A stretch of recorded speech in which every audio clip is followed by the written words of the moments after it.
Hi, here I have HP brand new all-in-one. I'd like to take a look at what is in the computer, see what are the things that I can upgrade, things that I can remove or replace. So let me tell you the model here. This is a HP desktop 24-CB1124. If you're not sure where to find the product or the model, if you take a look at the bottom of the computer, you should be able to identify the product from the serial number here at the bottom right corner. It says cb1124. All right, let's go ahead and get started and see what I can do. Never take this apart, so be patient with me. I might take some time to assess the computer while I'm taking things apart. I might make some mistake and I'll come back and to correct it.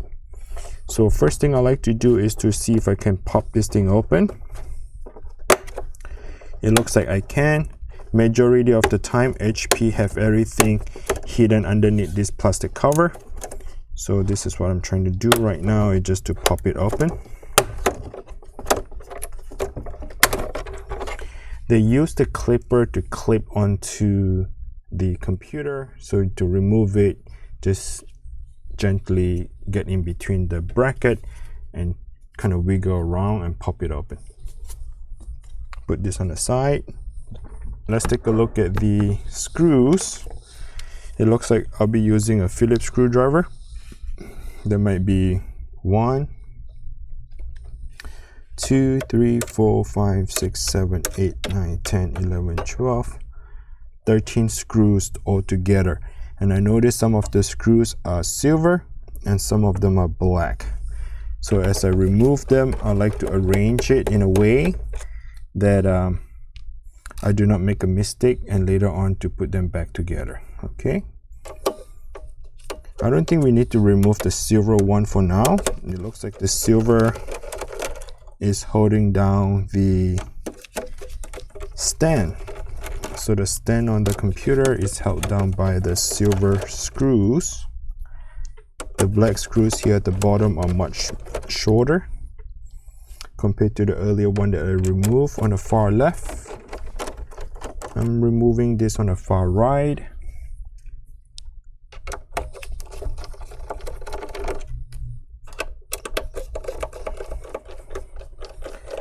There are two longer screws here right in the center, and there's one right in the middle here.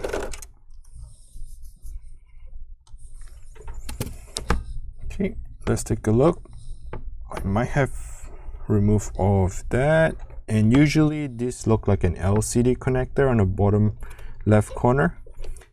I am going to lift it straight up to disconnect them. They're kind of like Lego. They snap into the bracket.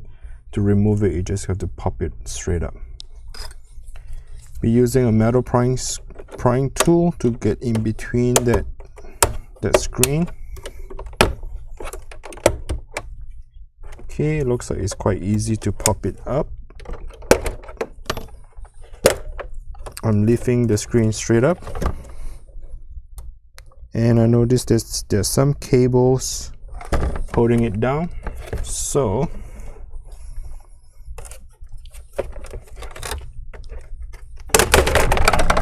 I'm just going to lift it straight up at this point here. Do not lift all the way up. You do not want to break the cables.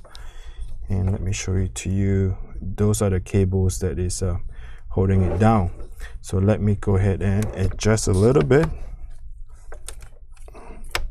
And that is the cable. I need to lift this one up slightly a little bit so that the angle of the camera can show it to you. Okay, there's 1, 2. Be very careful when you remove the cable here, because the connector is held down with a tiny bunch of small cables. Okay, they're really tiny cables.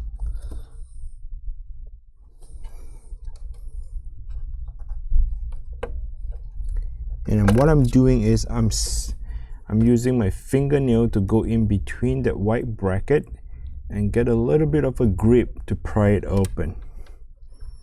Do not pull the cable alone itself, okay? I'll explain to you in a second. Here, there's this white little clipper. That thing has to be lift up. They do not come off. You just have to lift it up. Okay, once you lift up that little white clipper, the LCD screen will just pop right out. Okay, so once that is done, I'm going to remove the LCD screen. I'm going to come back here with the LCD screen and let you know that the two cables that we unplugged earlier, they're very fragile. Okay, do not pull the cable. You have to get in between the white connector to get it out.